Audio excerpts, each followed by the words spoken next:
Hello again. This is a bit of a childhood thingy. I don't have many childhood memories. Um, I think I've spoken about that before. I can't remember because I'm running three different channels at the moment, and I'm trying to use this one as more of a why did I do that kind of outlet. Having sat with thoughts and then done tarot spreads on them on the other channels, I this is sort of a behind the scenes reasoning of it. If you don't like sensitive subjects about children and being taken advantage of, then I would advise you to click off now. 3, 2, 1. Here we go. And I'm not going to spend much time on this bit. I was messed around with by my sister when I was 7. She was 11. I got hypnotized, and then I was wetting the bed, as a lot of kids do after stuff like that. And my parents thought it'd be a really good idea to send me to an all-boys boarding school, an hour away. Wetting the bed at a boarding school, that was very considerate. And then at that boarding school, I was interfered with by one of the teachers, and there were other boys there who were interfered with too. So I'm not saying it was anything special, what have you. And I did a video on it on the other channel, one of the other channels, because it's time that I didn't have to carry that by myself any longer. I met up with one of the people involved after a gap of about 35 years, and I'm not going to be any more you might call it indiscreet saying what I said, but that's your judgment of it. There's a hell of a lot more that I didn't say, but having listened to all of that stuff, plus the small bit that I did mention, I got dropped from a great height. And I thought, oh, great. So after 35 years, all you really wanted to talk about was child abuse. Great. Thank you for that. And I've got complicated health. I live by myself in central London. And when the COVID pandemic was on, this person disappeared off to the country. I said the wrong county. It was a Suffolk, not Sussex, with family. Disappeared for 6 months. We used to meet twice a week in a pub where he used to sort of go and tell me all about legal stuff and he was going through.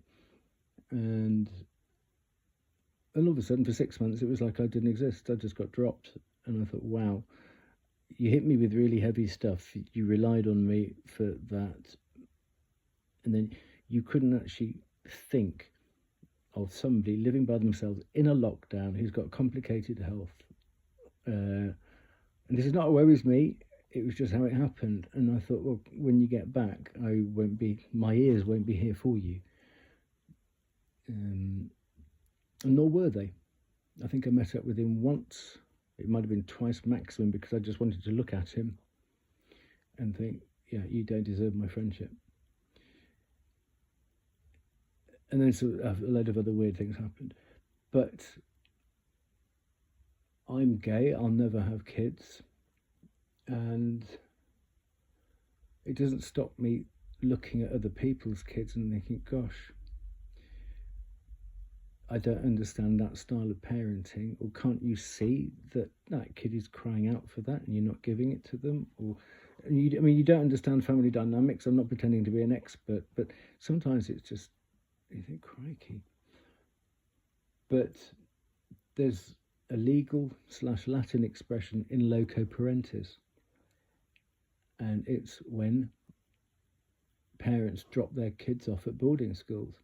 That school then becomes in loco parentis, or in the place of the parent, for their welfare and to make sure that they're not interfered with, especially not by staff.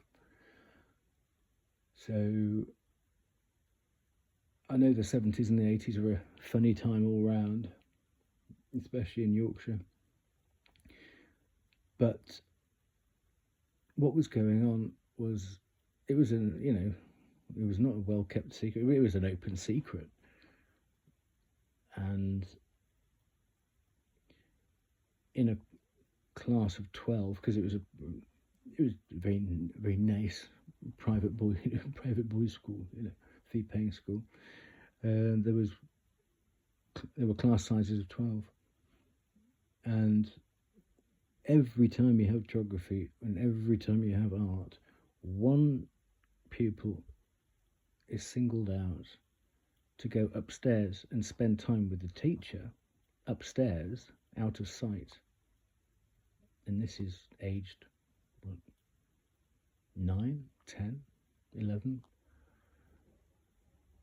for a number of years, and everybody else is left to get on with their projects. We was like set a project or something to do for the class, and then this boy would disappear upstairs with the teacher, out of sight. It was odd.